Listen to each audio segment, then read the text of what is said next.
এটা হচ্ছে সেই প্যালেস, এবং প্যালেসের সামনে থেকে আমি আপনাদেরকে দেখাচ্ছি চমৎকার সেই জাদুঘরের মূল অংশ যেটা, সেটা আপনাদেরকে দেখানোর চেষ্টা করছি।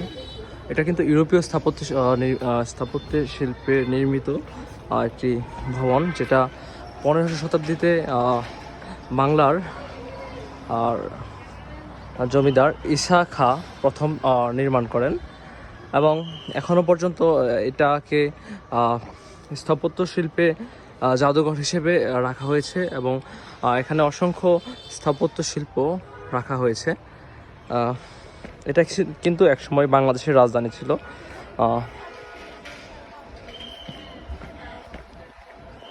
আপনাদেরকে আরও ভেতরে দেখাচ্ছি জাদুঘরের